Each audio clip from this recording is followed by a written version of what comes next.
Қайырлы күн, құрметті менің көрермендерім. Бүгінгі Тарих мектебі каналы сіздерге Шілікті және Бесшатыр патша қорғандары туралы түсінік береді. Яғни бұл видеода сіздер Шілікті патша қорғаны мен Бесшатыр патша қорғандарын кім ашты, қашан ашты, не табылды деген сұрақтарға жауап табатын боласыздар. Жалпы қорған ол адамдардың жерленген жері, қазіргі тілде алғанда зират. Бірақ зираттан айырмашылығы сол, ол өзінің өте үлкен көлемімен ерекшеленеді. Яғни тарих пәні қорған деген сөзге қандай анықтама береді екен? Қорған ежелгі қабірлер үстіндегі тас немесе топырақ үйінділер деп түсіндіреді. Олардың көлемі өте үлкен және тіпті кіші түрлері де бар. Обалардың көлемдерінің осындай әртүрлі болуы даңқты адамдардың жерленуіне, қарапайым халықтардың жерленуіне, яғни көзінің тірісіндегі атақ, абыройы мен қоғамдағы орнына байланысты болып отырған. Обаларды зерттеген кезде өте ұсақ обалардан өте көлемді обаларға дейін табуға болады. Сонда ең ірі обалардың бүгінгі сабақта біз екеуімен танысамыз. Ол Шілікті патша қорғаны және Бесшатыр патша қорғандары. Археологиялық қазба жұмыстары кезеңінде бұл обалардың белгілі бір қоғамдағы атақты адамдарға тиесілі болғаны анықталды. Себебі сақ қоғамы жауынгерлер, абыздар, малшылар мен егіншілер болып үш топқа тұратын. Ал сақ патшалары құдіретті билеушілер болып саналды. Сақ қоғамында күн бейнесіндегі патшаға табынушылық ерекше орын алды.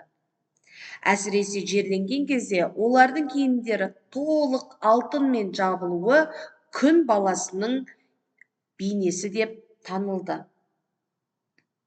Яғни осы патшаларды жерлеген кезде алып өте үлкен обалар тұрғызылды. Мысалы, Ктеси былай деп сипаттайды: патшайым Заринаның мәйітінің үстіне алып пирамида тұрғызылып, оның үстіне алтын мүсін орнатты дейді. Ал Ктесидің сипаттауындағы пирамида ол обалар деп аталады. Сонымен бірге сақтарда осы ерте темір дәуірінде мүлік теңсіздігі болғандығын осы қазба деректерде зерттейді. Жерлеу ғұрпының сән салтанатты және қарапайым болып бөлінуі осы қоғамдағы әлеуметтік теңсіздікті көрсетеді. Сіздердің алдарыңызға ұсынып отырған қорған ол Бесшатыр қорғаны. Бесшатыр қорымы Қазақстанның оңтүстігінде, яғни Жетісу өлкесінде Іле өзенінің оң жағалауында орналасқан. Осындай обаларда даңқты адамдар жерленген. Жерлеу орны лақат ағаштан құрастырылған күрделі құрылыс. Ал осы Жетісу жерінде орналасқан Бесшатырдың құрылысына кеткен бөренелерді 200-250 шақырым жердегі Іле Алатауының сілемдерінен жеткізген. Бесшатыр қорымы 31 обадан тұрады.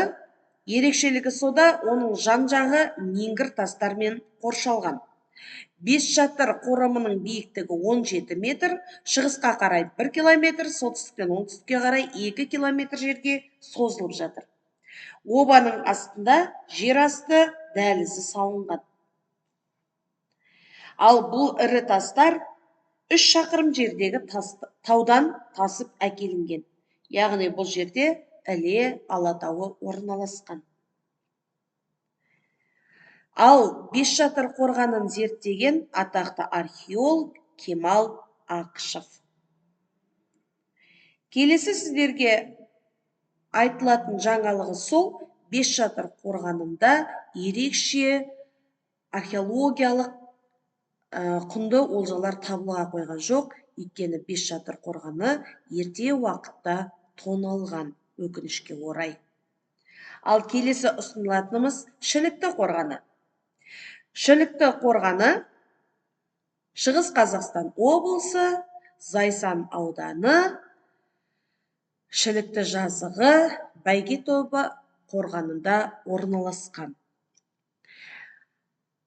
Қорым 51 обадан тұрады, биіктігі 8 метр, диаметрі 100 метр жерді орналасқан алып оба.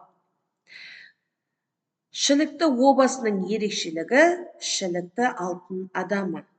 Оны тарихқа зерттеп қосқан атақты археолог Әбдеш Төлеубаев.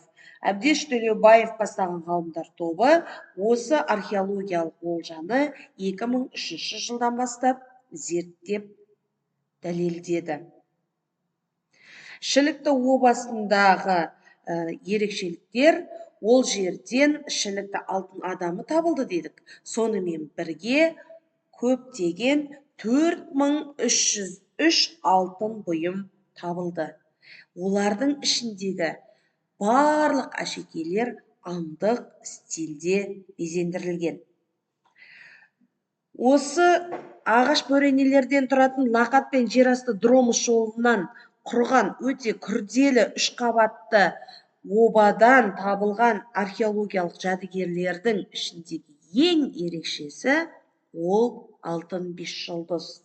Алтын 5 жұлдыз Шілікті патша қорғанының билік белгісі болып саналады.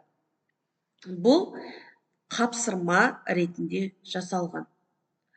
Енді назар аударып қарайтын болсаңыздар, қазақ тарихының ішіндегі бұл ерекше айғақты, ерекше олжаны сіздер Қазақстан Республикасының елтаңбасының ұшар биігінен көре аласыздар. Яғни қазақ даласының рухани сенімі бойынша жұлдыз ол бағыттың, айқындықтың, бағдардың белгісі.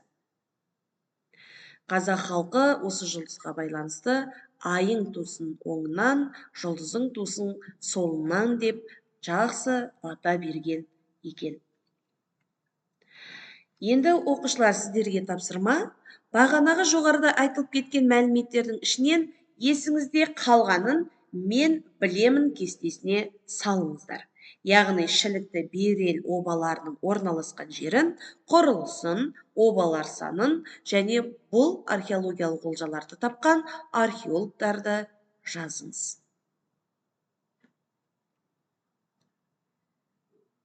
Келесі тапсырма логикалық ойлануға берген. Бесшатыр Шілікті қорғандарын патша қорғандары деп атауға бола ма? Егер жауабыңыз иә болса, неге? Сіз оны қалай дәлелдейсіз? Бұл сұрақтың жауабын комментарийға жазып кетіңіздер.